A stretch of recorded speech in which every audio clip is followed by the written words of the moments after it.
Good evening. My name is Burt Gorton, and I'd like to welcome you to the October 4th, 2022 Penfield Conservation Board meeting. Our members of the board present tonight are Paul Sugnut, Jeff Bartucci, Pat Schickler, thank you, Pat, and Daniel Moore. And we also have, and Doug Sangster from the Planning Board Engineering Department, and our special guest tonight is Mark Valentine of the Engineering Department, who's going to give us an update on the stormwater management permit and program here in Penfield.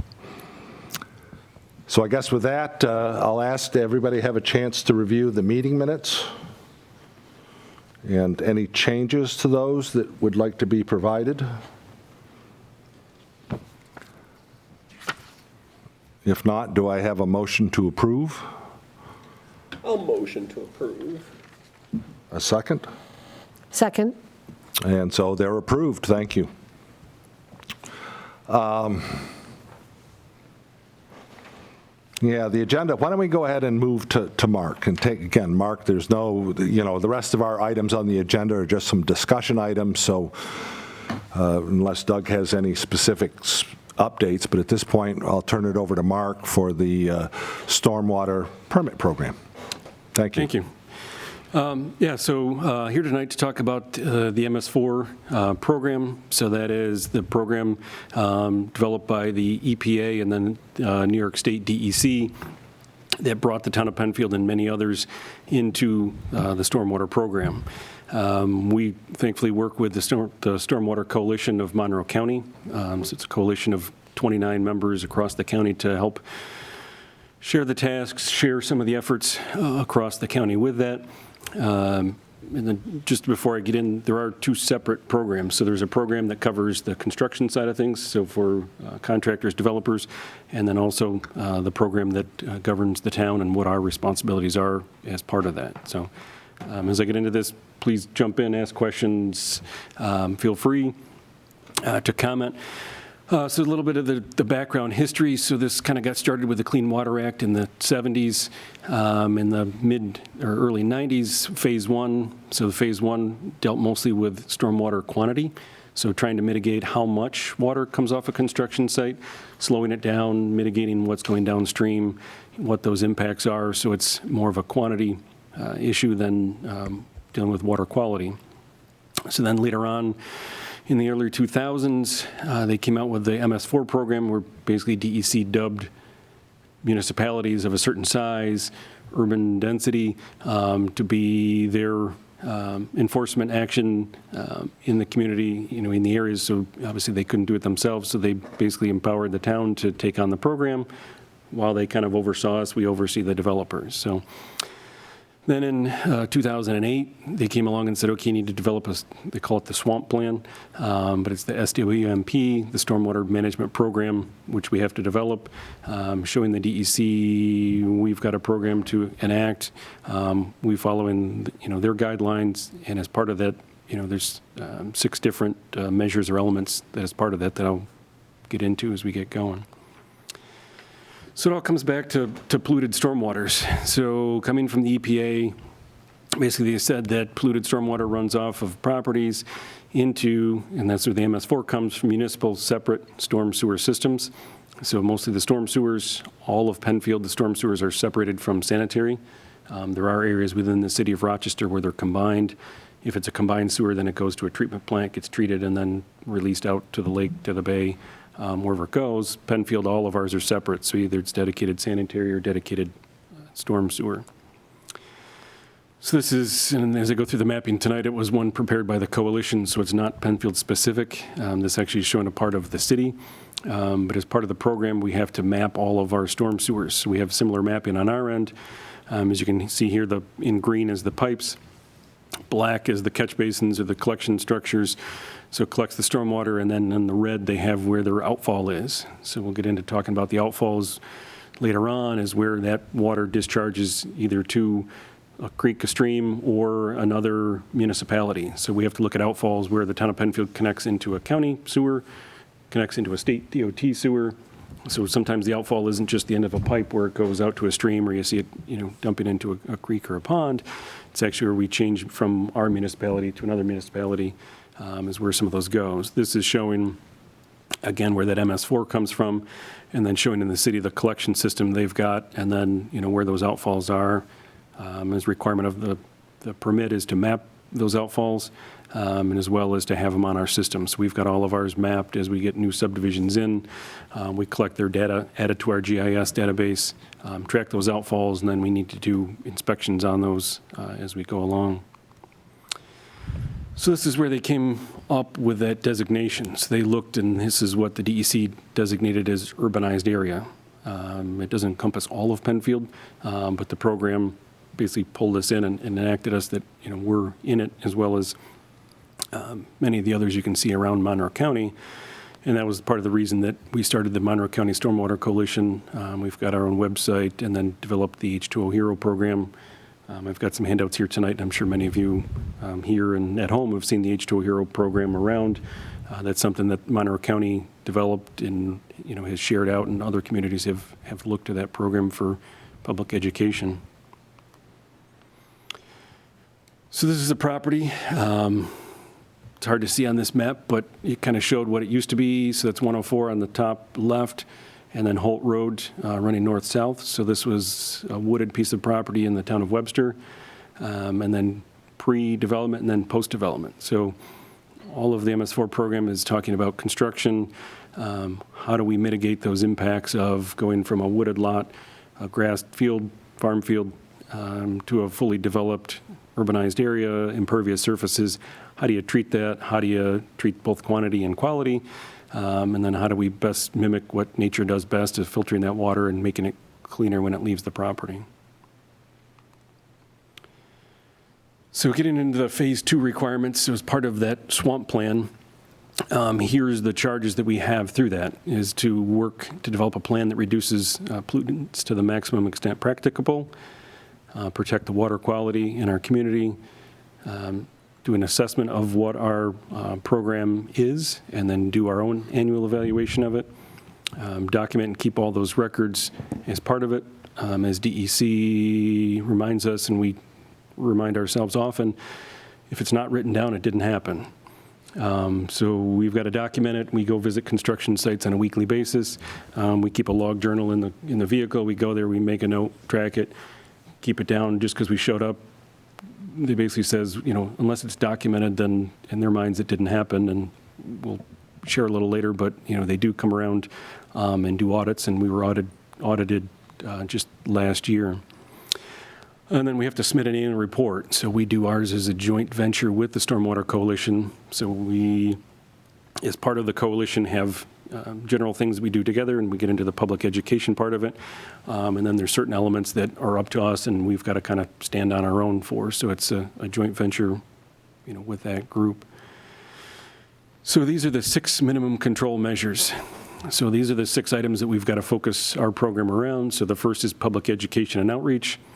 And I'll go through each of these as we go down through it. Public involvement and participation, illicit discharge detection and elimination, construction site stormwater runoff control, post-construction stormwater management, and pollution prevention and good housekeeping. So those are the 6 elements that we need to follow. Those are the items that the DEC and the EPA have dictated to us, and then obviously they have many subsections under those. So this shows that swamp plan is supposed to be the coalescence of all of those programs. How do we pull it all together? Their whole statement is, if I get run over by a bus tomorrow, who picks up the manual on how to do this and can carry it on from there? So that's what that swamp plan is intended for. If something happens to me, something happens to other people in the engineering department, somebody can come in, pick that up and say, okay, here's the program that Penfield has, here's what we need to do, here's how we follow it, here's how we stay in compliance with the DEC regulations. So item number 1, the public education and outreach. This is the one, obviously, that's most public. This is the H2O Hero program, and I've got some door hangers here tonight if anybody wants to take some home. We've got, along with the Stormwater Coalition, there's different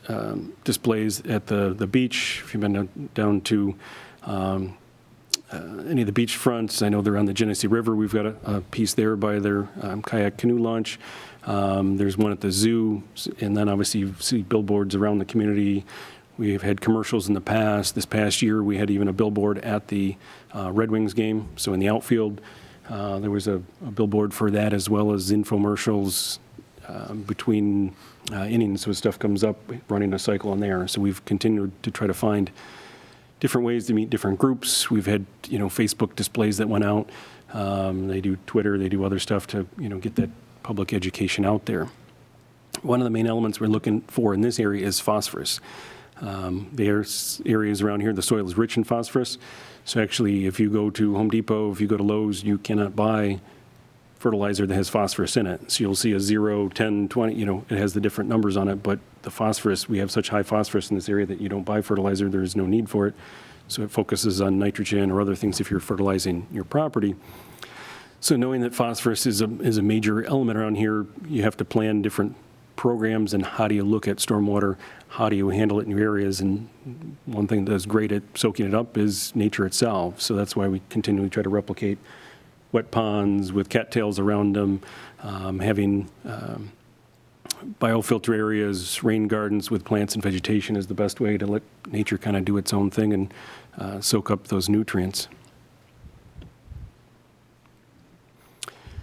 So this is on the west side. Again, this is a Stormwater Coalition page. So this is for Parma. The coalition generated a map, and we've got maps tracking ours that look at all the creeks, streams, see those fingers that go through the community, and then documenting what issues are in that area. So they're looking at Brockport Creek, that there's some pollutants of concern or nutrients. A lot of times those can be from septic systems, so maybe some failing septic systems in the area. So you look to work with the homeowners on those, make sure those are up to quality, or look to get sanitary sewers in to protect against the nutrients. Talk about organics, or talk about if there's any sort of sediment or other pollutants. So you identify what your pollutant of concern is in that watershed, and then work with future developers to try to eliminate that or minimize their impact to that. So these are some of the colorful ads that the Stormwater Coalition's been working on. We've worked with, and still continue to work with, the Science Center. I said again, the zoo. So these are some of the ads that they've been putting out, trying to reach kids. They do some education programs with school districts, talk to kids about recycling, talk to kids about Eco Park, and then share, the rain down the drain, only, stormwater, in a catch basin or in a drain, for that education. Talk about, recycling, car washing, impacts to, to stormwater on a day-to-day basis. Talk about cleaning up after your pet, so you're not leaving pet waste to go into the catch basins, and adding those nutrients into the stormwater as well. And then these are some of the sample billboards. They've, created some in Spanish, using those, in different areas to kind of target the audience we're working with. We're also working to develop some new characters, so having some more diversity in the characters that are there. Rather than, Larry's been around for years. He's the yellow-looking guy is Larry. And then you got Spot the dog or Drip the dog. I've lost the name of the dog, but so just trying to, kind of target kids. We have comic books, we have, other elements to try to bring, kids into it. If you get kids into it, they'll force their parents into it, when they come home from school and say, hey, we need to recycle, and why are you throwing that out? And, what about this? So a lot of the stuff is to kind of start, grassroots with kids, but keep them colorful. But these have been, on 490 as you drive around. I'm sure everybody's seen, somewhere one of these signs from time to time. So the next item is public involvement, public participation. So obviously meetings like these is inviting the public to comment, inviting the public to provide feedback. Our watershed committee, we talk about the annual report yearly at the watershed committee, have the public there, they can share their concerns. We have access, or on our website, you can fill out a form for an illicit discharge if you see somebody that's dumping something they shouldn't. We have contacts on there, we can follow up on that. We have other door hangers that if we have stuff in the area, we can put door hangers out and say, hey, we've seen stuff in the neighborhood, most people I don't think are malicious. I think some people, and we do surveys through the coalition every couple of years. A lot of people believe that stuff goes down the storm drain and either it goes off to a magical place and gets cleaned or treated, or it goes to a treatment plant. And most people don't realize it goes into the catch basin in your front yard, runs down the street, and then pops out into a creek, stream, or pond in your neighbor's yard. So that's a big part of, the education, is to try to let people know that what you're putting in your catch basin in your front yard, into your driveway, by the roadside, just goes down the street and your kid's playing in it or splashing around in the creek, and the oils are there if you changed your car or emptied your oil, or the soaps from your, off your automobile came in there, dog waste, anything else. That's all in the stormwater that you're, living and enjoying in, and that's what goes to the beach. That what creates algae blooms, at the beachfront, and why, those are closed at some time. So on our website, we've got our annual report is up. So anybody wants to look at our annual report, it's there for review. It's supposed to be up, I think, a minimum of a month or 3 months. We keep it up annually until the next report comes out, and then replace it with the other one. It's on the county website as well. And then we've got contacts on our website saying who to contact if you have issues, stormwater concern, myself, or Mike in the engineering department. And then we've got our swamp plan, which is public and available if anybody wants to review our plan. It's a thick binder, but anybody's welcome to take a look at that at any time. So these are the legal, just showing the legal notice, putting it out there, and this is what the coalition puts out, and says that this was going to be the 2019-2020 annual report. These are the towns that are included in it. Here's who included our report. And then here's a link or call-in number that you can contact if you have questions, comments about it. But as we kind of know, the legal notices in the papers mostly go unnoticed, missed. So opportunities like this to come out and speak, happy to come out. Hopefully people are watching and can see a little bit more about the program, and then follow up with questions, comments, concerns afterwards. And then this is a kind of a snapshot of the County Stormwater Coalition page. It shows where the annual report is. It goes through Stormwater 101, gives some education about what happens with stormwater, who the coalition is, and then it has links for, if you're a resident, how do you get involved, what can I do in my community, how am I involved with it, as well as businesses, and then contact information, and it lists all of who the contacts are for the Stormwater Coalition through that.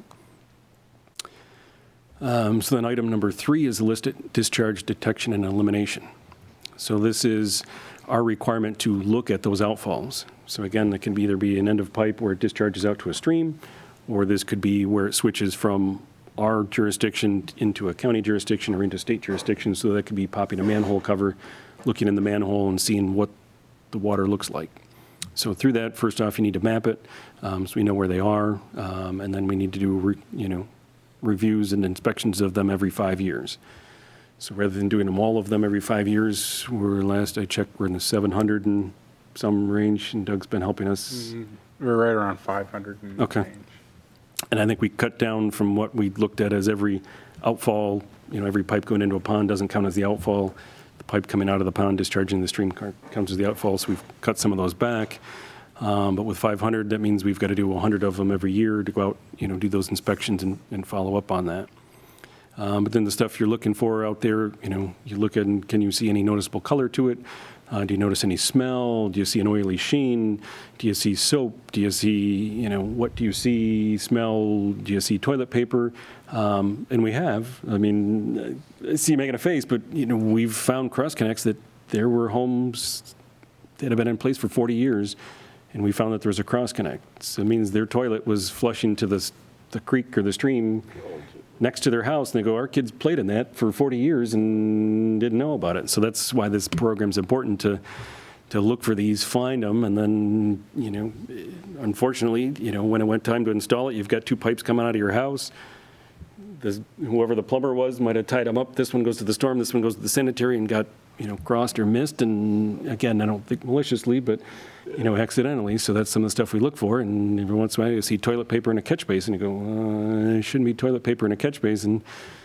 Let's take our mapping, let's go track back upstream, go to the next one, still there, go to the next one, still there, this one's not. And then from there you can kind of, process of elimination, go down with that, and then work with our sewer department. They've, go into people's houses, put a dye in the toilet, flush the toilet, see if the color comes out on the right pipe, check, the downspouts, check, we've done smoke testing, some other things for it to figure out, where it's coming from and how to fix it. Oops, Doug, you switched me out of. Mark, who has to pay for that when something like that is fixed? The homeowner or the? That's a judgment. If it's years down the road, the town board has committed to switching it over. We had a couple recently, and the town board, opted that was the best thing to do, and to get it done as quick as possible was, the town basically dug up in the street, switched them over and fixed it. If we find it and we do testing along the way, and obviously it's still under construction, that's up to the builder to switch it out. If we go and find that the homeowner has modified inside their house, sometimes they want to put in a basement toilet and find that the sanitary sewer is halfway up the wall and they don't want to have a pump for it, they put something in tight in the storm sewer, then that's on the homeowner that, they did something improper, and, that would be their cost to fix it.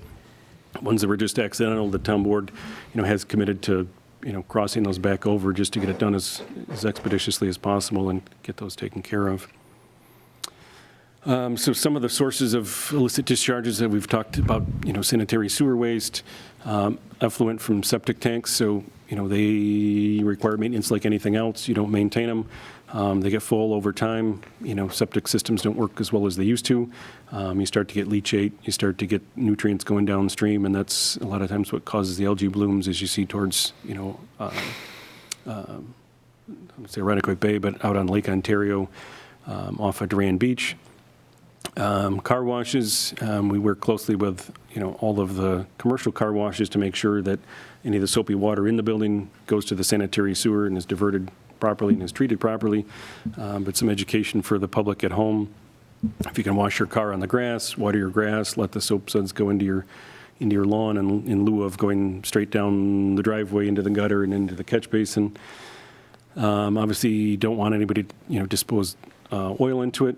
We've got, and we're continuing to work to put these placards out there. So again, as people can see in their neighborhood, we've got these little placards. We'll glue them onto the back of the catch basin. It basically just says, keep clean, drains to the lake, drains to the creek, to the stream. Again, I don't think most people are malicious. I think they just think it goes off somewhere and goes to a treatment plant and is treated and doesn't, end up in the creek behind their house or in their neighbor's pond. So we put these out there just as a reminder if somebody thought, maybe that'll give them pause and stop them from dumping something in there that, they thought it would be treated somehow. So it's you guys that have been putting those. So the neighborhood next to me, I see those. Yep. So we work with, Boy Scout groups. We work with other groups that, they're looking for a project to come in. I did a presentation earlier this year with the library. They had a summer program, so we had some kids come out to that. They wanted to go out, so we went out with them to glue them down and stick them in. So the county, through our contribution to the Stormwater Coalition, they've developed these, and then it's just a mastic on the back, glue them on there and paste them on. So if your neighborhood needs them, we can add you guys to the list and bring them around and stick them on. But that's a Boy Scout, Girl Scout, good project for them to do. And then as we go around ourselves and put them down, but I think our last count, we were over 4,000 catch basins in town. So it's quite a task to get to all of them, but slowly, hopefully, we'll get around all of them and put those on. Just finishing up a few on this one. So talking about, laundry discharge, spills from accidents. A lot of times you see them put kitty litter down, or put, some of their absorbent on the road so you don't get radiator, fluids leaking off into the storm sewer. It'll soak it up, and then you can just sweep it up and take it away. And then obviously improper, discharge of auto or household toxics. Hopefully everybody recently used the hazardous household waste program. We partner, with Eco Park, which is the county, as well as Webster every year. So either it's here or it's in Webster. We alternate years that people can drop stuff off. So if you've got old, paint cans at home, if you've got, chemicals, please take them to Eco Park. If you haven't been there, the county's got a great facility. It's at the south end of the airport. They take pretty much everything but wood down there. They take styrofoam. They'll take needles and sharps. They used to take even sneakers. I don't think they do sneakers anymore, but they'd take the rubber off those and grind them up and put them into making basketball courts. They'll take paints and fluids, so if you've got anything sitting around your house, before you throw it away, think of taking it to Eco Park. They'll take bulk plastics, batteries.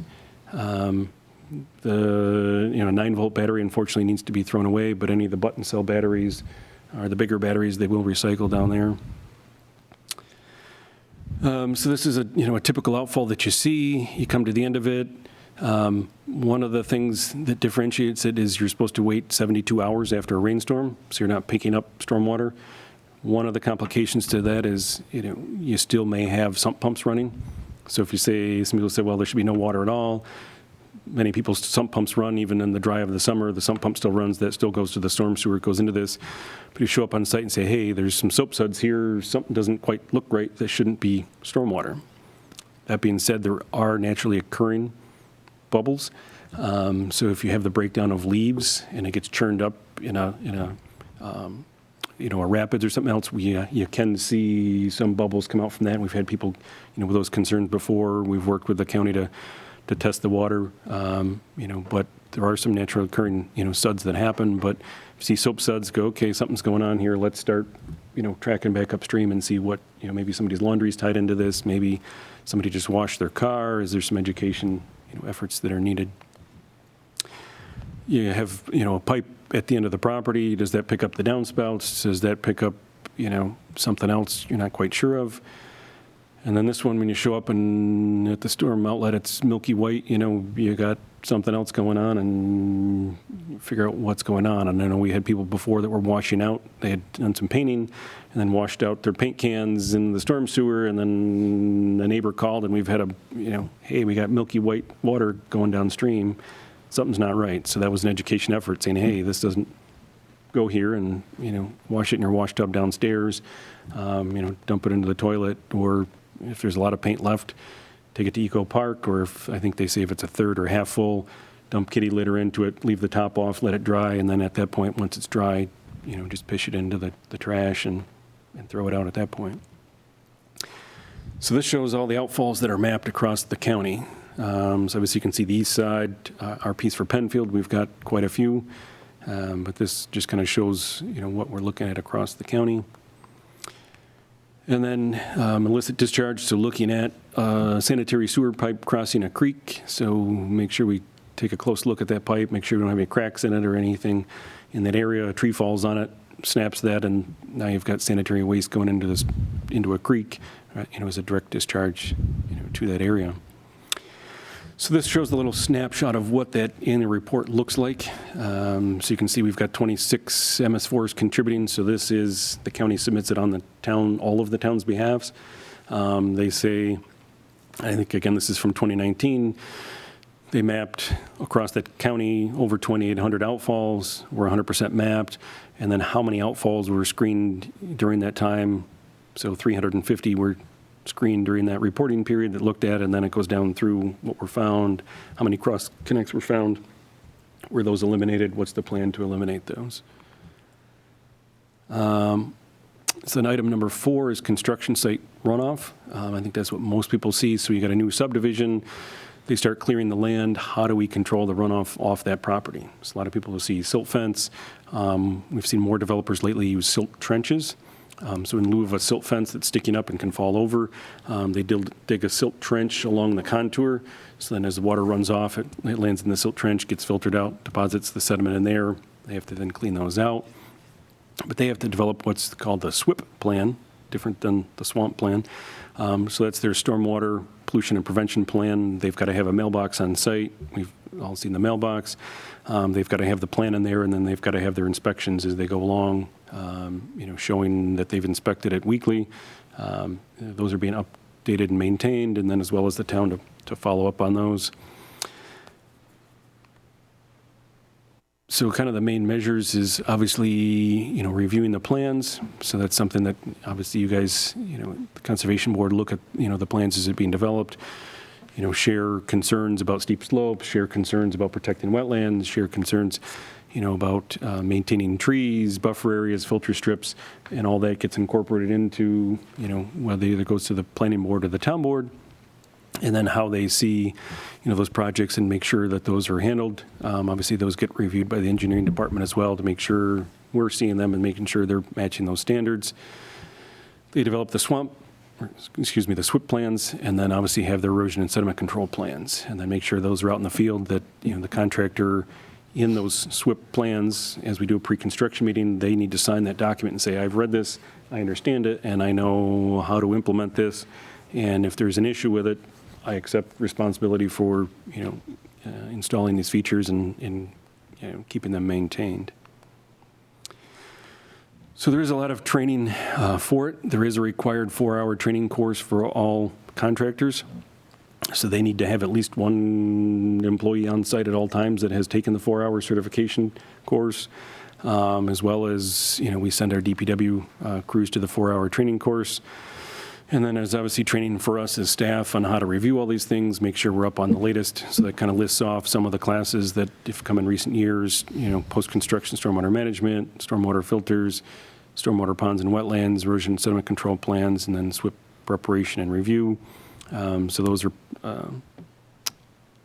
classes for both design engineers as well as municipal engineers, as far as we're on the review side as well. Brings us to item number 5, I can read.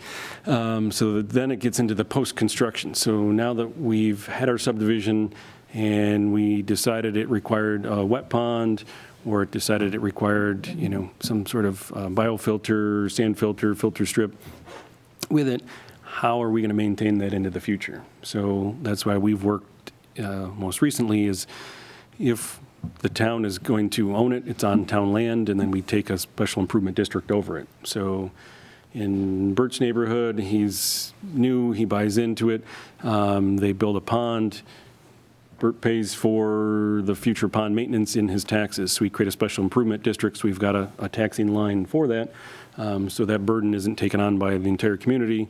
But typically it's $50 to $100 a year. It's another tax line in there that takes care of, mowing the pond, keeping, that up and maintained. The overall functionality we covered through the drainage fund, but right now I think we have 196 ponds in town. Not all of those are owned by the town. Like Wegmans has ponds, and Home Depot and others, they're required to maintain their own ponds. But if it's a subdivision or a large subdivision, typically those are owned and maintained by the town.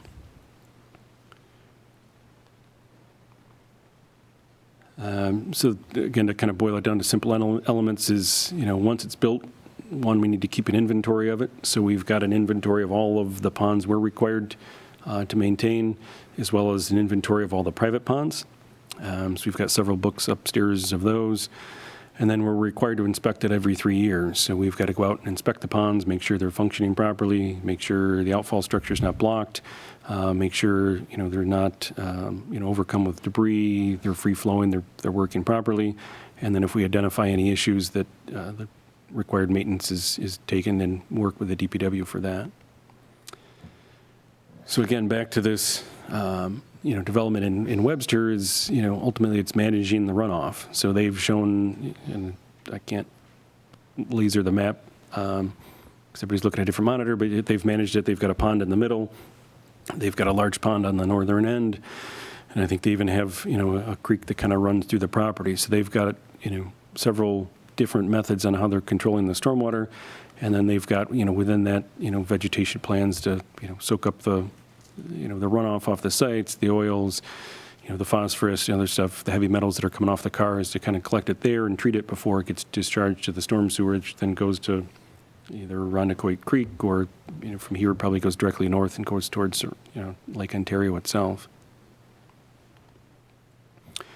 So here's some pictures of some different elements. You've kind of got a wet stormwater retention pond on the left, and again, it shows that it's got vegetation around it. You can see a darker green area, or brighter green. It's kind of that aquatic bench. So that's the area that fills up during storm events and goes back down. And then on the right, looks like more of a wetland design, but all of them incorporate planting vegetation. We do get calls from people saying, hey, I just bought a house and the pond next to me's got birds and bugs and frogs and, plants and what's wrong with it? And I go, well, it sounds like it's working perfectly. We're trying to re-mimic or follow what, nature does, because nature does best. Some people, and developers sell it as waterfront property, and people feel and think that they're going to, they're living on a lake or they're living on, the ocean and should have a sandy beach, next to it, where really that's the stormwater treatment for the neighborhood and should, be as natural as possible. And then the bottom one is showing pictures kind of on a streetscape where you could have a break and a curb and then flow into an infiltration area and get some of that recharge back in. So that could either be a biofilter strip or a rain garden, treating some on-street water, but not intending to hold water in a long-term time frame. And then the last item is, item number 6 is the pollution prevention, good housekeeping. So that's for us. How do we handle our DPW yard? How do we, collect the salts? So if, we have trucks loading in and out with salts in the wintertime, where do we wash the trucks off? Where do we change the oil? Where do we store our chemicals? Where do we, if we use any pesticides, make sure they're stored indoors and not outside in barrels? How do we handle, runoff, or if we have a spill by the DPW fuel island? All of those things go into, the analysis and, go into the audit. So the DEC, comes out, we've got to do an inspection every 3 years of our own facility. So it's a self-check. I walk around with the DPW, look at what they've got, talk about, who picks up the batteries, are they certified, do they take them away, where do we store, the oil once it's done, who picks that up and takes that off. How are those things maintained, and just make sure that, we're not leaving stuff outdoors. All of our salt piles are under cover. We've got spill treatment stuff right by the fuel island. So if somebody had a spill, you can quick throw some absorbent on it, soak that up, sweep it up and throw it out, and, not get that to discharge to the storm sewer. And then a lot of it comes into training to make sure that we have the BMPs or best management practices in place, but make sure that, obviously employees are aware of them, know how to utilize them, and make sure that, at the bottom, we're not becoming the pollutant source. So some of the areas that we typically look at: the highway department, the parks department, fuel operations, sewer facilities, the fleet maintenance, and any municipal buildings that we have.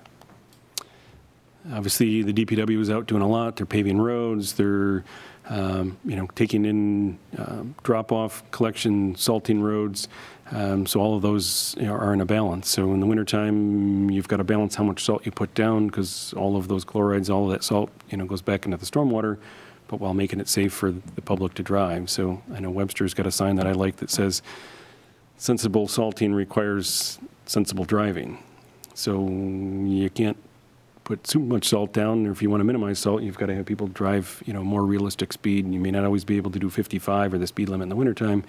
You may need to slow down a little bit so we can reduce the amount of salt that's being spread on our roads. So this shows, Perrington, they've got an outdoor wash basin, and then either they have an oil water separator under there. All of our facilities, we have a trench drain at the front. Those are all collected, so all of our trucks are washed indoors, so it washes the salt off, washes off oils. Anything else goes into a trench drain, goes through an oil water separator, grit chamber, and then discharges to the sanitary sewer. So we don't do any washing outside of our vehicles, collect any of that, heavy metals or anything coming off our trucks inside, and then make sure that goes to the sanitary sewers. And as I said before, again, it comes down to training. We can have all these things in place, but if we don't have training, keep up, with, the DPW, keep up with the facilities crew, keep up with all of our staff to make sure they're fully trained and understand what best management practices are in place and utilize them, then we kind of falter from there. So our outgoing slide basically is said that we were audited on our program in December of last year. So it's, I don't say surprise visit, but they give you 2 weeks notice. We get a letter from the DEC saying, hey, we're going to audit your program. We're going to come out and see how you guys are doing. So they came out and walked through every single one of those items with us. How do you know this? And what do you do for that? And how is this documented? What do you guys do for all of these elements? So that was the morning. So we sat in this room. We had binders from here to where Jeff is, sitting on the counter of all of our documentation.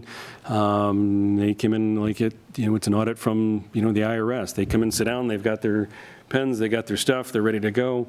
You're on the hot seat and they run through each item, and you better know what you're talking about and understand the program and wells involved. What do you have for mappings? We pulled up GIS mapping. What do we have for all of our different elements? How do you handle, what's your involvement with the Stormwater Coalition? What's your involvement with the H2O Hero program? And then in the afternoon, we went out, we walked several construction sites. They randomly picked them and said, we'd like to go to this site, and this site, and then walk to the site and say, okay, show us how you do an inspection. How, where is the materials on site to know that you've been there? Where's their SWIP? Where's their mailbox? Let's walk the site. What issues do you see? How are they maintaining it? And then, we got, judged on how contractors are keeping their sites clean, what issues there are. And then the last thing, we went to our DPW, and they walked the entire DPW and said, okay, where does this go? Where does this drain go? Make sure that the salt is covered, make sure the yard is clean, and, we're not discharging anything from there. So I'm happy to say we passed. We got good reviews on that, and they asked us actually to be a mentor for other communities. So there's a lot of other communities that, as development grows, are being brought in. So you've got some of the Wayne County communities that are now coming in. You've got some of the further out communities that are coming in. As you can see, it can be daunting. There's a lot there. There's a lot involved with it. It takes a lot of our time to keep up with it. But I think now that we've got a good program, hopefully we can continue to maintain that and keep that going. So Cool. that's all I got.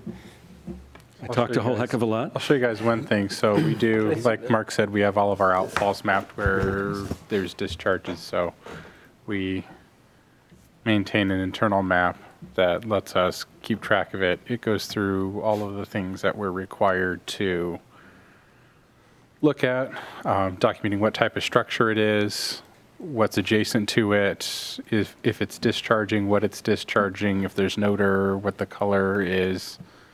Do we notice anything? Is it cloudy? Is there anything floating in it? Is there any vegetation? Is the vegetation too much? We have seen it where there's trees completely blocking or growing out of the pipes. If there's damage to the pipe, and then sort of the conditions that we reviewed it under.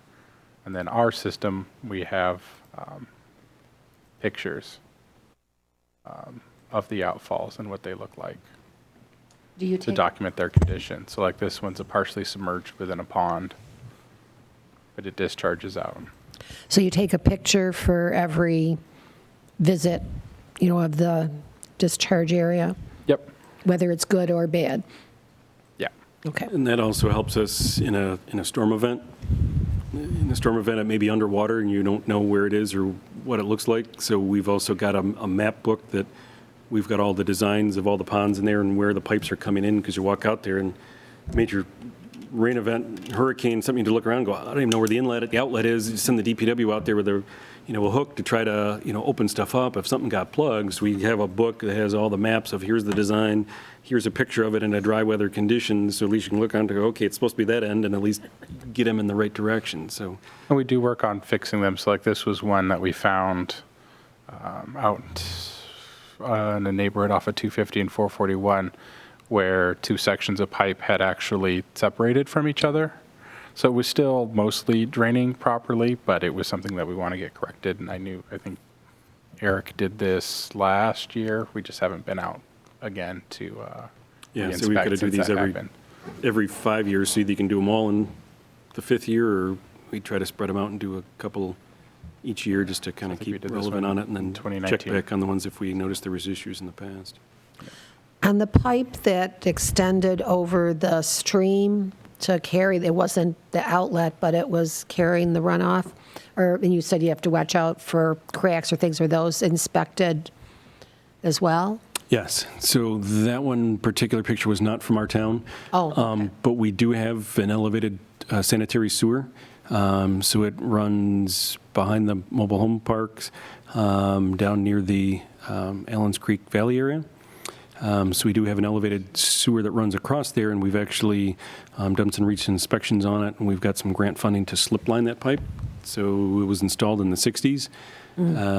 So it's old, it's been doing its job, but we even looked at the base of it, so we've got some plans to make sure that's shored up and then slip line the pipe to make sure that hopefully it lasts another 60 years and beyond. But yeah, we recently worked with the DPW to cut a lot of the trees down around it, knowing, especially with the emerald ash borer and the ash trees, they're dying off, and all you had to have was one ash tree come and cleave it in the middle, and who knows who would notice it first when the sanitary sewer, is running down into a valley and then, into a creek. So those are areas we kind of keep an eye on and follow up on.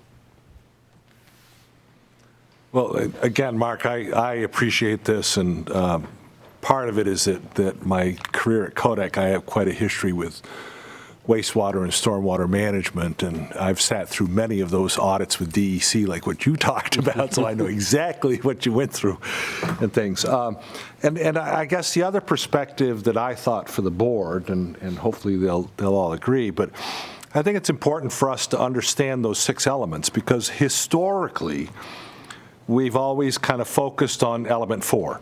The construction, stormwater management. That's always been one of, we understand, okay, how are they handling runoff and some of those issues and elements. I think it was important understanding a couple of those other elements, especially elements 1 and 2. And I think the sense that I had was that right now, the town of Penfield, as well as many other towns in the municipality, depend upon a lot of coalition activity, the HERO program, and a number of these other elements to kind of fulfill that obligations of 1 and 2, and that we're not necessarily out there as the town of Penfield running all kinds of separate programs. But one thing I wanted to kind of leave in the mindset for our board, because we're kind of talking about these last months, kind of where do we go to the future? What are some of our things we're going to do beyond just the conventional review of a site plan that's come to you folks? And I would encourage the board members, we'll come back and talk about maybe some opportunities in those first 2 elements. For example, I remember 14, 15 years ago talking about should the board undertake a program about stamping stormwater outfalls. And it was kind of like, we struggled because there wasn't necessarily a lot of guidance out there. And now, the one thing I've learned sitting in on EMC for a year is that there's a lot of good things going on, and it's just incumbent upon us to keep sharing them. And then, okay, where is it that we might be able to help you folks? Is it something that we have some energy that we want to take on? So that's where I appreciated you giving us kind of the sense of this is, because there's a lot of work, obviously, that you guys do behind the scenes that we were not necessarily aware of. The inspections, the reporting, the mapping, the tracking. Yeah.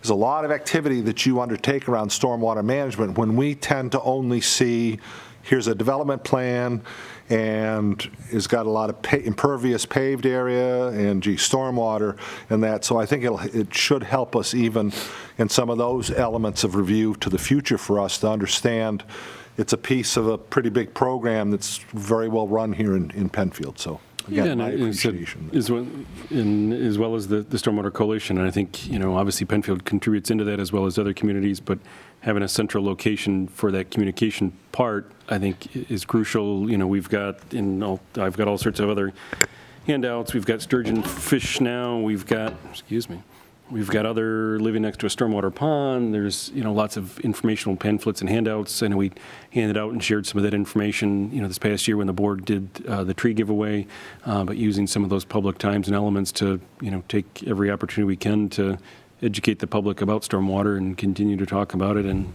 nights like this, when we can put it out there in the public forum and hopefully, educate a few more people and, if anybody on the board's interested, there are 2 very good websites. One of them's www.stormwatercoalition.com. That's a lot of what Mark has been talking about in the overall Monroe County program. And then there's also www.h2ohero.com. stormwater.org. And that's aimed at a lot of the public education and outreach opportunities, and a lot of this material that Mark is, thank you, Doug. Doug's pulled it up. The websites, and that's got a lot of stuff. That's got stuff for teachers and Yeah. parents if you want to, educate and work with your kids. I say we've got comic books, we've got, different things for different people. Is your PowerPoint, I didn't notice if maybe it was already, did you already send that to us, or is it on our website? No, I've not sent that yet. No, I can send it off and share it with the group, and we can. Just for me, I like to, because I don't absorb things to memory as much as I Yeah, and I used to. say I You're talking didn't about read parts through 1 every and 2, and I'm already like, well, what were they? didn't read through every slide, and if you guys can look at that, but just to kind of give a highlight of it, and obviously happy to come back, anytime and talk, more in depth about it. We can talk about, different elements. As say, Doug's pulling up some of the stuff on the website. The website's come a long way and shows, what some of these things are, and better understanding on what goes on and how it happens. So there's some good materials on those sites. Actually, when I was a zoo team leader for the Seneca Park Zoo, one of my favorite stations to do was the stormwater station, and so I was always educating about fellow teenagers back in the day, well, last year, but about H2O Hero and all that. So now I have more knowledge that I can bring back. Yeah, and it said it is paying off. And I don't have the sturgeon ones tonight, but we've seen some of the bags. Sturgeon used to be prevalent in this area, and then through pollution, overfishing, they've gone away, and the waters have cleaned up enough that they're coming back, and they're restocking them in the Genesee River. So they're becoming prevalent in the area again, and showing that the waters are getting cleaner, and this stuff is helping, and is a betterment to the environment. And Doug's pulling up again. That picture's not in Penfield. Just north of Penfield, though. Right. It's not in Penfield. Shipbuilders Creek. But showing as you get trashed or windstorms or, recyclables. I know always concerned on Recyclable Day, and it always seems to be a windy day, and people best laid plans, and then the stuff's blowing around, and, it becomes just as much of a trash as anything else, or blows into a creek or blows into something nearby. Well, cool. Thank you. Yeah, thanks for the opportunity to come out and Yes, speak. again, thanks again, Mark, appreciate it, so. All right, Doug, do you want to speak to communications? You had a couple of elements here that. Yes, so first one we'll go through. For those of you interested, huge credit to Shannon Barg in our building department. She's one of our building inspectors. She's also clerk to the Historic Preservation Board. This coming Saturday, the town will be holding a Historic Preservation Appreciation Day event in the Town Hall Auditorium here from 1 to 3 with activities and information on historic preservation in the community, things you can do, and programs that are available. So that is one activity. The other communication, and I think this is actually the old one. So I sent you guys a revised copy of this today because we received a revised copy of it today. But it's the fall Monroe County land use training. So they're only holding one this year. It's a training on SEQR, the State Environmental Quality Review Act. That'll be on November 3rd. If you guys are interested in participating, let me know and we can get you guys signed up. In addition, the Genesee Finger Lakes Regional Planning Council is partnering with Monroe County to do some virtual training courses on clean energy communities. So all of these training series, that I believe there's 5 events, are around clean energy communities, sustainable planning, sustainable energy, and renewable resource energy, batteries, solar, and revisions for comprehensive plans. And it's all in your email. That's all in the email. I did forward on, they revised this. I believe one of the trainings, they had the wrong date or wrong time on here. So they sent it back out to us today.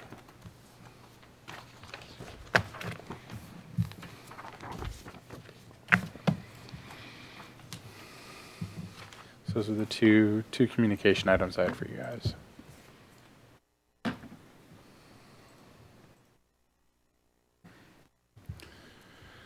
Do you want to go through new projects first? Or you want to get back into some of the previous No, why don't we discussions go the ahead board's had? and do the review of ongoing projects? I'll do an update from EMC, and then we can kind of conclude, because I know Jeff's going to have to leave here at 8:30, and we're moving along, and we'll kind of talk about some of those last items around the Tree City USA and the pollinator garden and fall guests. So why don't you go ahead and do a All right. project update?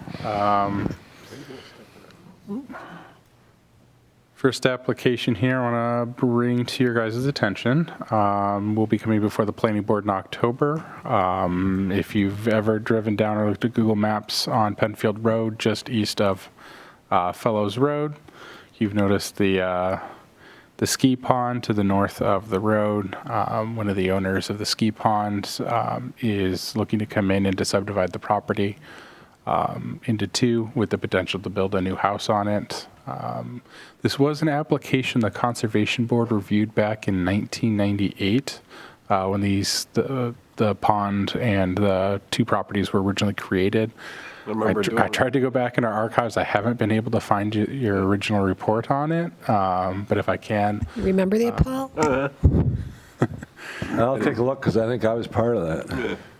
But if I can, I'll take a look. if I can find it, I'll forward it on to you guys as well. If it's a project you're interested in taking on at this time, they're only coming in for subdivision. It's for It's just a subdivision, right? Just subdivision. No So build looking out at this to essentially subdivide it off, so this could be a potential building pad in the future. From my understanding, it's staying within the family. I'll look to the board, but to me, for a simple subdivision, I don't think we need to deal with, No. unless anybody has some energy on it, yeah. Okay. Not moving too far. This was a sketch plan a couple months ago. They've recently come back for preliminary final, 2305 Penfield Road. So I'm actually going to bring it up here in Connect Explorer. So this is a long vacant property. The owner had been in to discuss with us a couple of times their intent to subdivide the property with the potential to build. They initially came in discussing townhouses. They transitioned to single-family residences and ultimately are coming in for 3 lots. This is one that we thought the Conservation Board might have interest in.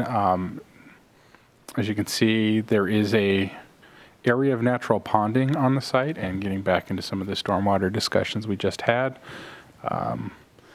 The current owner has, I think this is, I thought I had a newer date here. The only piece we're looking at is The owner outlined in has- purple? Yep, the owner has clear cut the property, essentially from property line to property line. So one of our recommendations to them was that there may be a requirement for some replanting, and it would be something the Conservation Board may take a look at. Let's see if I can find a.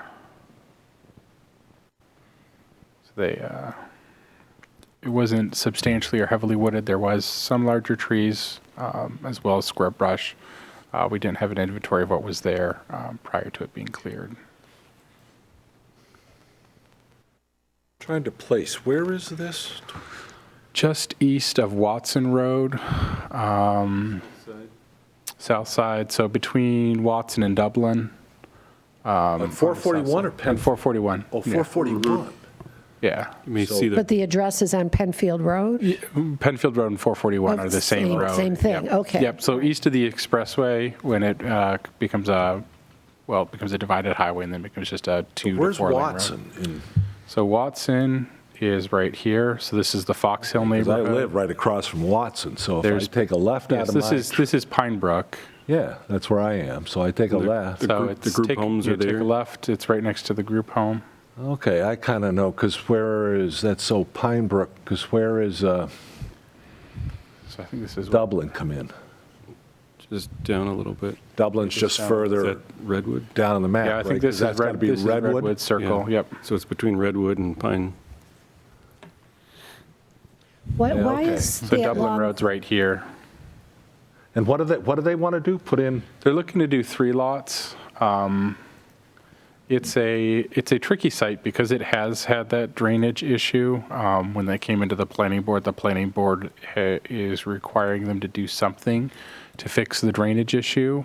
So they're actually looking to pump a pond to the storm sewers. But they're looking to do 3 lots, build 3 Are they homes. looking to come in off 441? Yes. So that little So flag there's- lot, the flagpole is just dead Yeah. property. It's going to be, So it's hard to see it in this one, but they technically had a existing curb cut. boy, oh boy, I'll tell you what. And, well, so that's part of the reason they're looking to do it off of 441 is because they have, Google shows it pretty well too. So they cleared pretty much the whole property. They do have an existing curb cut. Their intention is to not have to apply for a new curb cut. And to utilize the existing curb cut, come off of it, and do a private drive for the three lots instead of having 3 driveways coming out to Penfield Road and staggering them, Tell you what, getting in and out of that is going to be a bear. or alternatively, one of the other methods would have been to come down to Watson Road, Well, see, but that would have been that's what I was prohibitive. wondering, is if they were thinking of utilizing, is that little flagpole, is that wide enough? It is. It takes away the trees are on their property, but it takes away the buffer to the neighbors behind, so those that's neighbors true obviously too, yeah. have concern. If you go down Watson Road, you can see that little driveway that comes off those group homes. So on Watson, there's a little driveway that kind of comes out, Yep, that's kind of yep. their exit, but that's their part of that little flag that the state had. So This the is state's their driveway. flag right here. That would be their that little section of it. flag, it's just that little piece.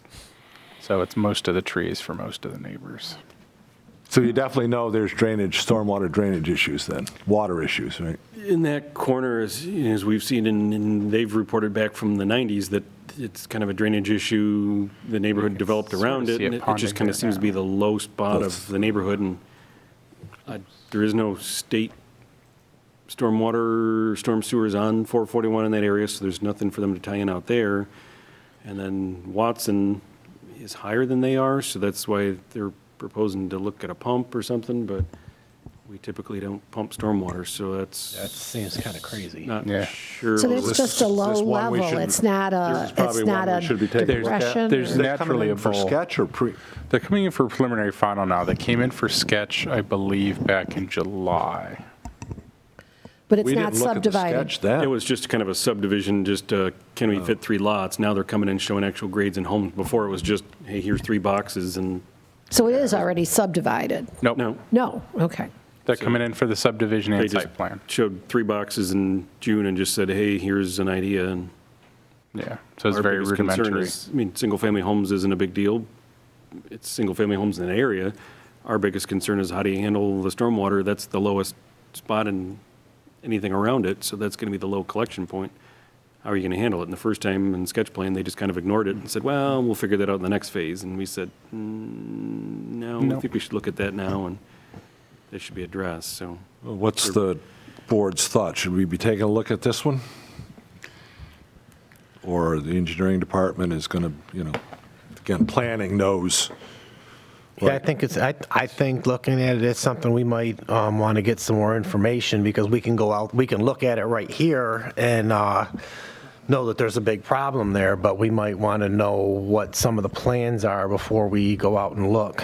And I think That's my thought. some recommendation on revegetation, because they came in and said, it's our property, we're going to clear cut it, and said, you've got that right, but just know the Conservation Board and Planning Board may make you plant a lot of it back, because you're Yeah, taking so we away. probably ought to assign who wants to participate with this one. I would like to do that part of it. Yeah, so there was, they left sort of some of the tree line along here, but all of this that you see in the picture It's right around my corner, so I can Is- walk to it, so I'll be is one. gone. So all of these trees are How pretty many much- did you want on it, Bert? As many, if anybody has interest, at least one other, or 2. I don't know, do we have any other projects? Those are the only 2 new projects we have for you guys right now. The other ones that came in, we have the remaining phases of the Arbor's mixed-use development. I don't know if Catherine, actually, we probably got that after Catherine, so, yeah, so the only other project we have is, So is a report by the next Yeah, that would- Conservation Board meeting okay? 'Cause Yeah, this is not- yep. So 2305 is a November application. They'll be Oh, before okay. the board, planning board on November 10th. Okay. Good, that'll And, work. I could join It's you unlikely as to be a long single as- meeting project. Yeah, we can work something out. Just gone this weekend, so. Yeah, no, it won't be this weekend. Yeah, so Pat and I, anybody else And want? Daniel said. Okay, Pat, Daniel and I? Yep. Yeah, we'll coordinate something over the next week or two. Okay. Okay? So those were the two new ones running through previous projects. Still tabled is RG&E coming in up on just off of Empire Boulevard. Ooh, this is loading slowly. Coming in just off of Empire Boulevard on Seabury Boulevard. They're looking to subdivide off this corner here to relocate and expand their existing substation on the west side of the road. Yeah, I think we It's talked been about tabled for some time. They came back, provided revised plans with revised architecture and additional landscaping. We did send it to our landscape consultant, who had some concern because they're looking to plant, basically all of their landscaping is in the right-of-way, and there's some concern about the salt tolerance of even junipers being able to potentially survive that close to the road, getting the kickback from vehicles in the wintertime. Other tabled ones we have are Chick-fil-A, still no movement on them. So they've been tabled before the planning board for just around 2 months without revised plans. So at least for right now, that one's on hold. The other project still under review is the Pathstone development, which has gone through a redesign. So let me drag this up and over. So the Pathstone mixed-use development was originally proposed to use the former Grossman's Nursery site as well as a portion of Wickham's property where the home currently is. They have transitioned their project layout to no longer utilize the Grossman's Nursery and to be entirely located on the 15 acres of 1787 Fairport 9 Mile Point Road. It's still very early, so they haven't really provided fully engineered plans or new architecturals. They've only submitted what we consider a sketch level layout of what they're looking to do. But it'll be coming back before a new public hearing because of how different this is from their original project. We haven't scheduled a public hearing for it yet. The planning board is hoping to get them essentially a sketch letter comments on this so that they know whether they're moving in the right direction before holding a new public hearing. Okay, thank you, Doug. Update from this month's September's EMC meeting. Again, they take the summer off, so there was no June, July, August meeting. This is our first one of the fall. There really was no scheduled speaker.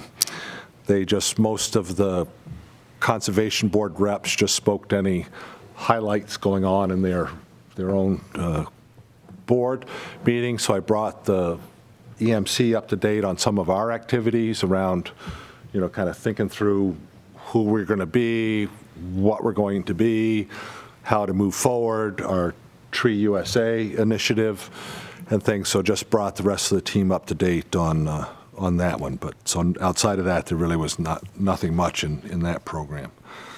And I know Mark, you were talking about sturgeon. I think the guy from Rush, there's something going on around sturgeon stocking, some presentation, I think. I know they've got a fish hatchery down in that area, so maybe it's Yeah, I think that or he out was of talking about some Caledonia and Sturgeon others. Day type thing that they were going to Okay. do. He had mentioned it in passing at the EMC, but, so again, that is something that, to some of the other areas is a little bit more of an initiative than it is for us here and things, so. So Burt, if I can interrupt for Yes. a second. Aaron Judge did hit number 62. I just thought everybody should know. Thank you. You've What? been tracking that, huh, all night? What was it? First Watch- at bat. One of the college football games, I think it was like they kept breaking away. They had side by side screens every time he came up to bat. It's like, he struck out, and then he walked, and they're like, okay, we just so The wait is over. thank you for that Sure. important and vital update. Late breaking news. So I think the last items on our agenda tonight, for fall guest speaker. Again, I think at this point, Mark was gracious enough to come in. We've got just kind of a November, December meeting, and I think there's maybe some other activities that I'd like to kind of propose. So I don't know as we need anybody else to be coming in. And I know the board unless- had potentially talked about seeing if staff could ask Bruce Zaretsky, who's the town's landscape consultant, to be a guest. At this point, staff, as far as I know, staff hasn't reached out to Bruce about that. They had or had not? Have not. But if that is somebody the board is still interested in, I know he was on. Well, again, I think it's a matter of so some of this is timing, right? Yeah. So it was kind of a hectic couple of months. You had summer, I know I missed a couple of meetings, vacation and illness. We had Jim's, albeit sudden departure. You folks had done some stuff around the strategy session. We kind of struggled a little bit with the Tree USA direction, and I think we kind of said we stepped back from that, and I guess I still firmly believe, and I've not taken a look at. I know there was a published. I think, Paul, that was the result of the meeting that you guys had that first week I was gone, around kind of a draft proposal, but I've always been one.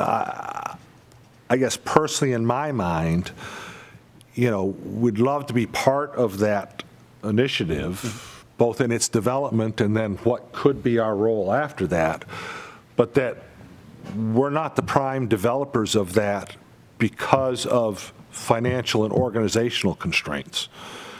And so to me, I've always felt pretty strongly that, and I think that was that meeting, it was August 4th, I think it was one of the weeks that I was gone, that I think Mark, right, they met with Mark and Well, Catherine we were and supposed you. to. We canceled it. Oh, you did, that's right. We just had our work session here. And then me and Jim, you couldn't make it. Me and Jim were going to go, but then Jim issue. And so Okay. I said, we'll just park it till you got back. Okay. So I was just hoping we could reschedule for that for sometime like November. Okay. So what's your schedule do you have an idea what your schedule is being here versus I don't. It's Arizona very at this fluid. point? Yeah, you Understand. don't know when you're I leaving? expect to be back the 4th of November. To be back Yeah. here? I end up going. Like I said, I went there last week and I had to come back. Okay. So.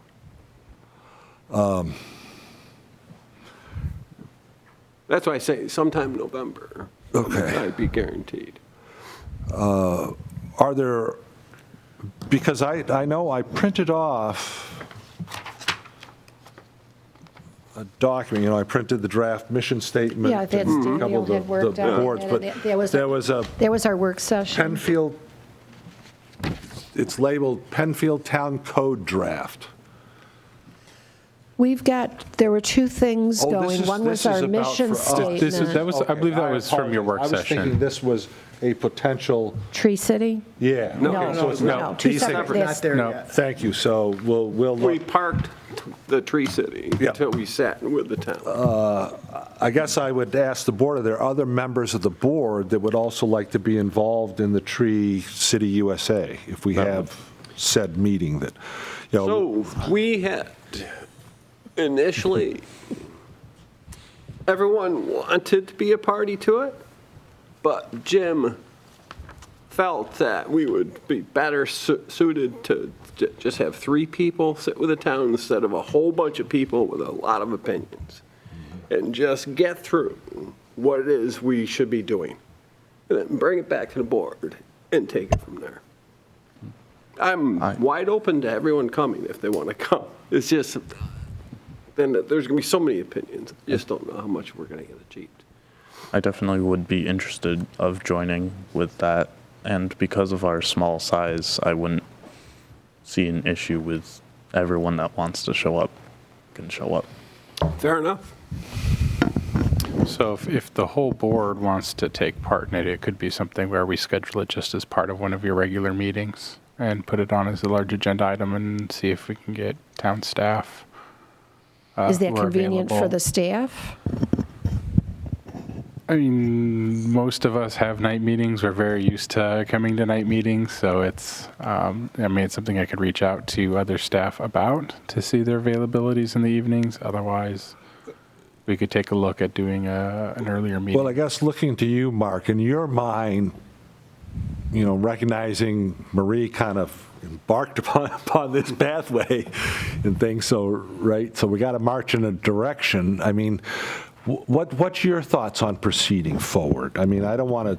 Yeah, I mean, I'd like to have, and I'd work with Doug to have our Director of Public Works there as well, because he and his crew are the ones who are going to have to execute a lot of it. So I think making sure we've got buy-in from them on what they can and can't do, what their current staffing levels allow, what current equipment they have.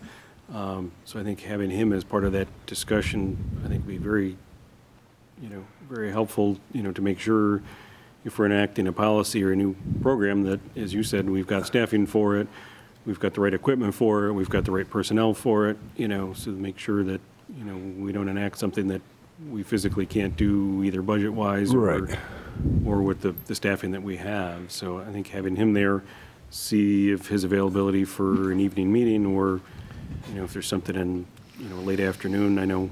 Because have staff personnel kind of looked at, Catherine pulled a number of the different, both policies and right. So the two major components is you have to have the policy, right? And Tree USA says here's elements that need to be in your policy. And then part of that, one of those elements is a tree management program.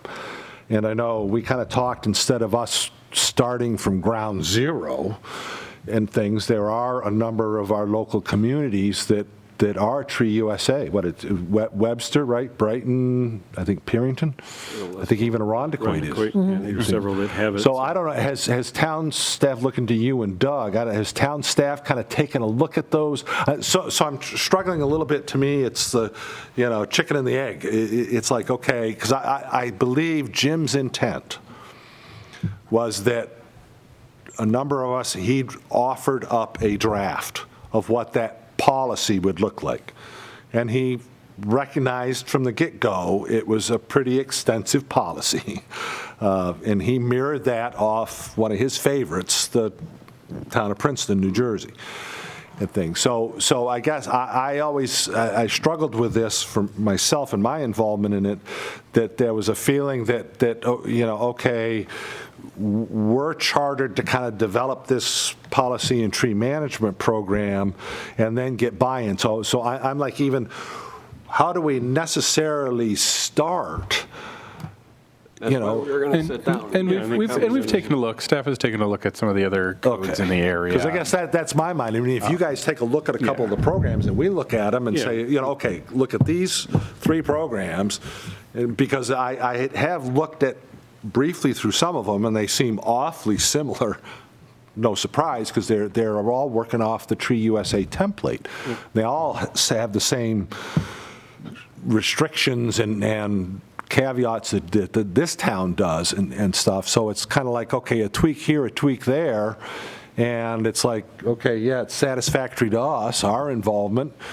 It's administratively doable from your folks' side. And okay, so yeah, do we want to look to maybe the November 4th meeting then, being that if we can get the DPW person and there's here? always, I can talk with BCTV if an earlier time works. I can see if we can. I mean, as long as we advertise that we're changing the time, that the conservation board can change. So if you wanted to meet at 4:30 or 5 or something like that. Sure. I know us on retirees, it doesn't matter. Well, I know there's a couple that. A couple of the working folk, but Okay, all right, that sounds like a good plan. Burt, Daniel was trying to say something. No, I'm sorry. November 4th. One thing that I would want to Meeting? bring up with us, I just along opened with the up so that tree we can move. thing is also that with the thing that I handed out everyone with the draft, November like 1st.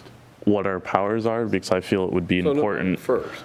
to create Today is October 4th. sort of like solidify of what we want our powers to be before we necessarily create something, like create a tree code, for example. So I don't know how to word it, but we should know what Our focus? our focus is, and then from there we can continue. Well, I guess if I could make a proposal, Daniel, and again, I misinterpreted, because I printed yours off and I misinterpreted it, but, so I guess if I'd ask the board members, for sake of efficiency, if everybody will take a look at this over the next, the Conservation Board, then we can kind of, once we have something final, pass it to... I've taken a look at Okay. it as well, We so I've already saw, got some draft that's what we comments. discussed at the meeting that you were unable to attend. Okay, At length, folks we have, is this discussed. everybody in agreement with this as written? Yes. Yes. We just weren't going to publish it till you got your eyes on it. Yes. We got a chance to I talk. will take a look at that, and I will let the board know. Review. I apologize again, I completely misunderstood what this was. No worries. And then we can get back, so that'll expedite that then. I definitely believe that. I think that'll provide that framework for what you're saying when we go into that, what will be our Roles. piece of Tree USA. And now I do remember a note that you sent me that I didn't look back at. Lot to absorb all at So we're once. talking November 1st. Yes, And I November will not 1st. be here. Oh, for that November 1st meeting. Correct. Which is fine. Doesn't need to be. Yeah, I mean, we've got to see if DPW can show up and that. Will you be anyway. Skyping in or Zooming in or no? Because that's not election night, is it? No, the Nope. next Tuesday. Next- Then Yeah, It's always the, eighth. yeah, Second Tuesday after. the first Tuesday after the first Monday, or second Monday of the month, something. Something like that. It's First Tuesday confusing. after the, I just know after the our first meeting's Monday. the first.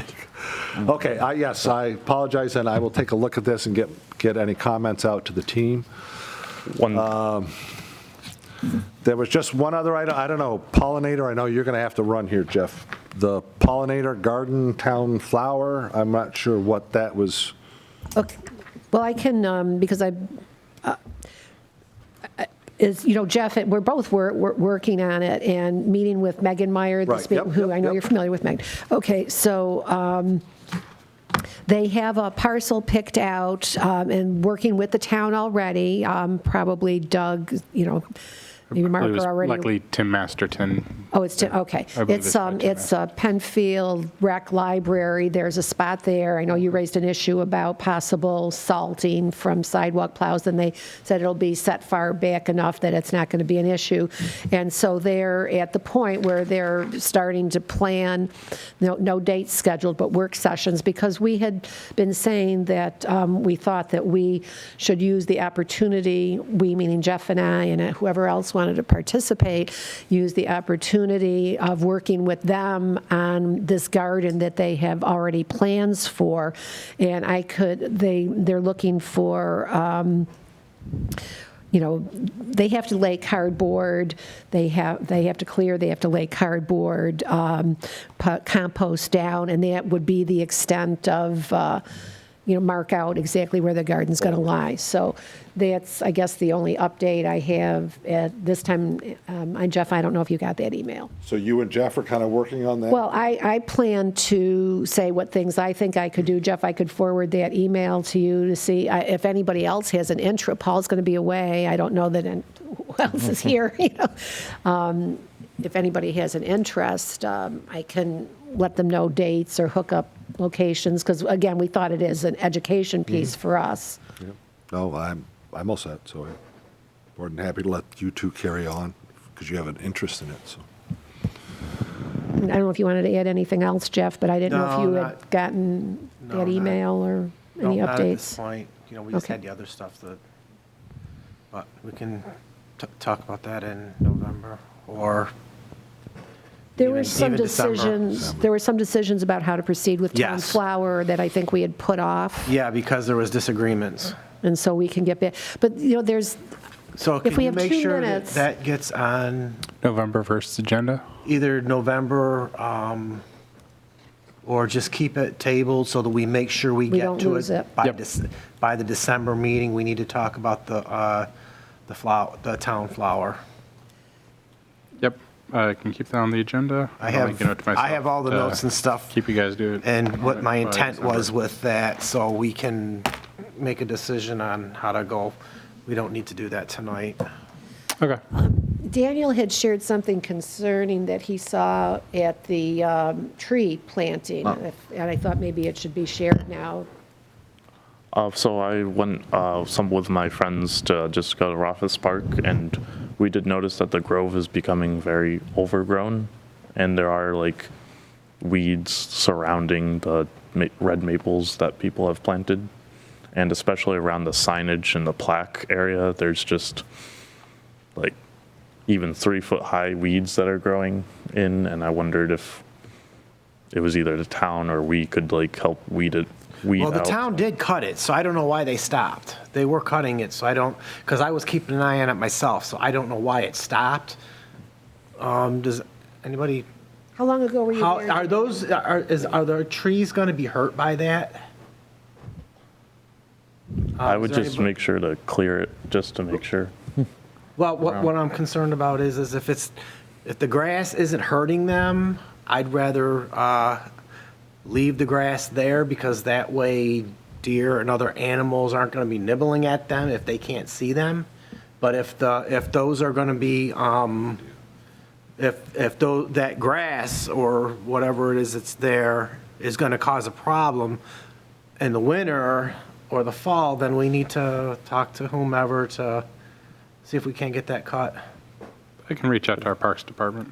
It also isn't really accessible because I had to like walk like knee deep in to like try to see like if, because like there was certain like, I don't know exactly what it is, like the holders for the plants, it was like some of them were falling, like weren't necessarily like You mean the stakes? to like hold the stakes, tree? yeah, they weren't like in the ground anymore, so I was trying to put the stakes back in. I wonder And why that would be.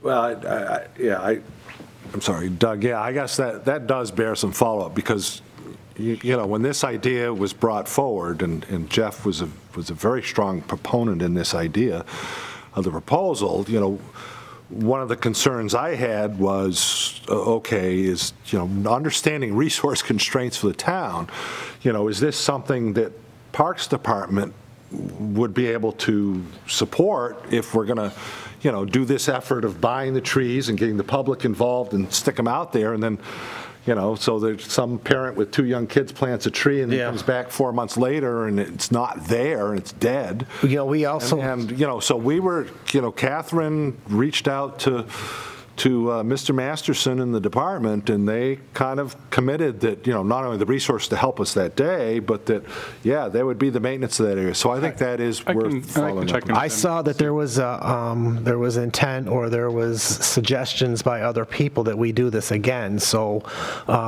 if we do it again, we don't want to go out and have the trees covered with grass. So, you know, if we do it again next year or this year or whenever, you know, the community's And I involved. can talk Yeah, with the let's Parks follow up Department. I'll see what and their just see maintenance exactly. schedule is and see if there's anything we can do about it.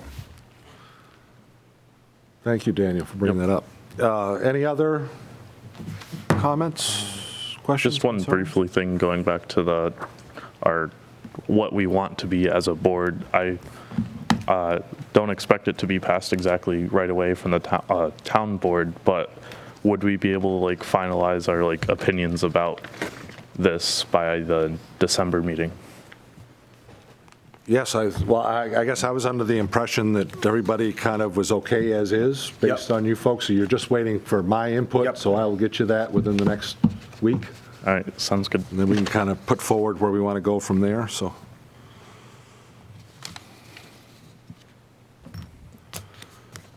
Because these always, and just one, so, because I always see a Penfield Town code draft, and you start talking that you want a code, and that's a whole different world. I mean, what was you folks' intent to where this document resides and what it becomes. It was two different things. Paul, you had explained it very well during the meeting. If you can remember what you said. I know you had a good explanation. So we had a very brief, Daniel came up with, we have a very brief description in the code. And we were just expanding In the existing in code. the existing. And so we came up with this. We wanted to get your eyes on it, then So- we're sending it over the fence to them to do whatever they want to do. Potentially as inserted, so I'm just saying, just to help my clarity, so what, in essence, we're saying, here's kind of this very benign, oblique, one or two sentences. Yep.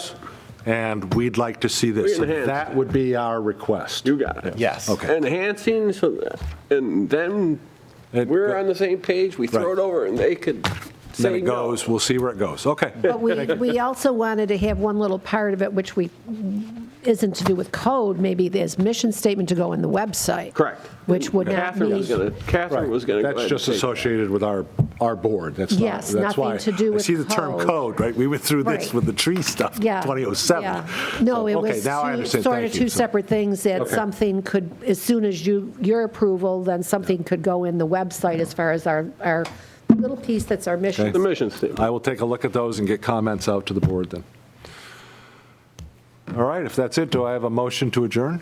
Motion to adjourn. Second. Second? All right, we're adjourned. Thank Cool. you, PCTV.